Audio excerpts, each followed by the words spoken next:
тема на која што зборуваме во текот на целата година, меѓутоа сега ставаме акцент. Актуелни се оние болви, крлежи во овој период, започнува пролета. На оваа тема утрово разговарам со Воислав Димитровски, доктор по ветеринарна медицина. Добро утро. Добро утро. Како сме утрово? Одлично, разбудени, свежи и спремни за да го почнеме денот. Да, зборуваме секогаш на оваа тема, меѓутоа ете, сега сме во едно зеленило позади нас, ги шетаме многу често домашните миленици. Како да ги заштитиме? Како да бидеме одговорни сопственици? Да. Значи, за домашните миленици да ги заштитиме, треба да знаеме дека кај нас во ова поднебје паразитите на дворешни, всушност најчесто сретнувани се болви и крлежи, ги има дури и целогодишно. Болвите задолжително ги има целогодишно, крлежите веќе се појавуваат можеби и сезонски во потоплиот денот, во потоплиот период од годината. За болвите и за домашните животни и за крлежите треба да знаеме дека нашите домашни животни кои што влегуваат и дома и се во нашиот двор треба целогодишно да бидат заштитени за да ние бидеме раат буквално, затоа што болвите и една болва да донесеме и ние може дома кога ќе галиме некој куќе и надвори кај пријатели така натаму, тоа може да се насели во нашиот дом, да се репродуцира самостојно преку нашиот миленик кој што представува за него извор на храна и на удобни услови за тоа да се размножува и од тука натаму да имаме проблем доколку не го третираме како што треба миленикот со третман за надворешни паразити.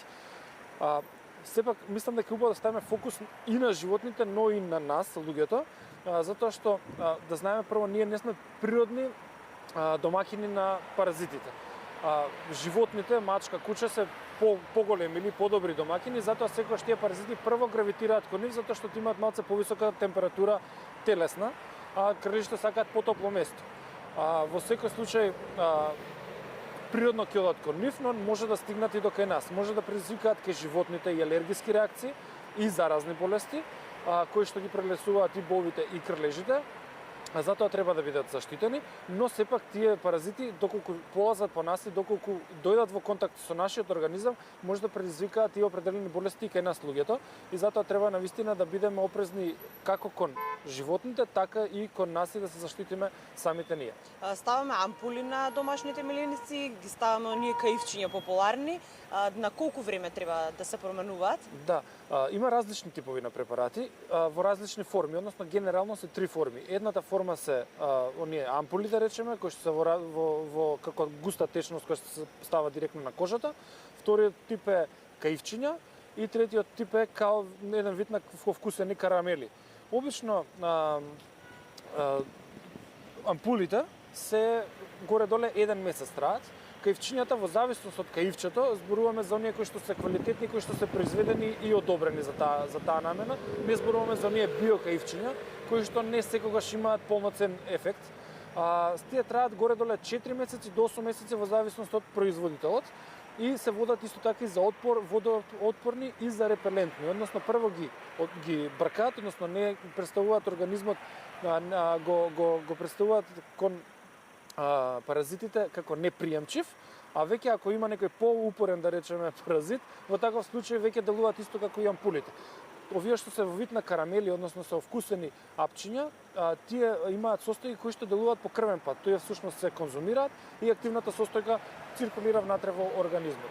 Така што тие се трите типови на препарати со кои што можеме ние да се ги заштитиме. Има и комбинации во секој случај, има на пример ампули кои што делуваат и за надворешни и за внатрешни паразити, има карамели кои што делуваат и за надворешни и за внатрешни паразити. Така што во зависност од потребата на собственикот, активноста, дали оди многу во природа, дали животното излегува од дома често, дали се движи некаде кај што има високи треви, дали влегува во вода, дали често се бања и така натаму, може собственикот да се избере препарат кој што не е најдобро за неговиот миленик и начинот на живот на миленикот. Зеленилото привлечно за луѓето, меѓутоа и за милениците, ги споменавте и вие високите треви, ги имаме низ градов. Да. Како да реагираме во момент затоа што милениците пак ги сакаат од друга страна? Да. Треба да кажеме дека прво оваа зима беше доста топличка, односно немавме толку големи амплитуди на движење, што значи дека на температурата, што значи дека паразитите доста порано излегоа. Сега овие 2-3 недели што ни се поладни, тоа е да речем многу мал сегмент, ама претходно знаеме дека имаше доста топло време и веќе се појавија и крлежите всушност. Кај нас во амбулантот имавме доста животни и со крлежи. Сега во моментов малце спласнаа крлежите, но боловите се постојано тука. Како да се заштитиме, односно, кога одиме во природа, во секој случај треба да одиме со да речеме панталони и така натаму или високи чорапи, за да не дојдат крлежите директно во контакт со нашата кожа. Кога ќе дојдеме дома треба да се провериме, да се истресеме, да не сме донеле некој паразит дома. Во секој случај кога одиме по паркови, како што тука има една мала зелена површина, треба да го пуштаме миленикот таму кај што се искосени површините, исто така ако имаме дворови дома, расчистете ги од ѓубришта, расчистете ги од места каде што има наталожени дрва, гранки и така натаму, искосете го дворот, затоа што на пониска трева многу помал број на паразити се заштитуваат, а тие обично одат на места каде што има купишта на гранки, поголема влажност, места каде што ќе бидат, да речеме, со подобри услови за нив за размножување. Во секој случај, луѓето што имаат дворови, веќе се предлагаат и средства за прскање на дворовите со цел да се заштитат од надворешни паразити.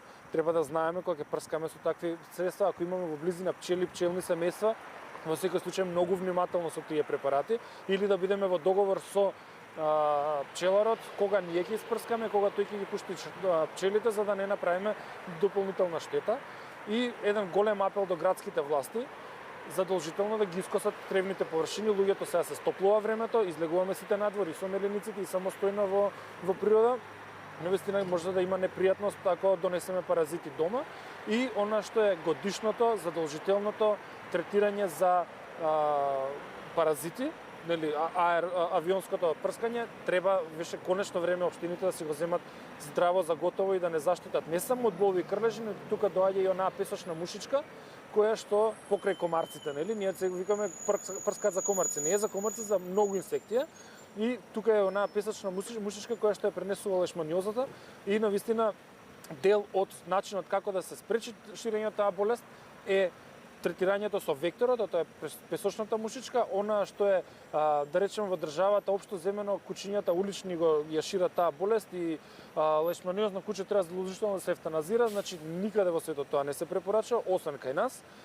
Треба да се бориме со векторот, не со кучето како еден од резерварите. Значи, ова е тема која што навистина треба да се зборува. Само на крај да заокружиме. Секогаш што да се побара од својот, ќе го речеме во наводници, меѓутоа матичен ветеринарен доктор. Да.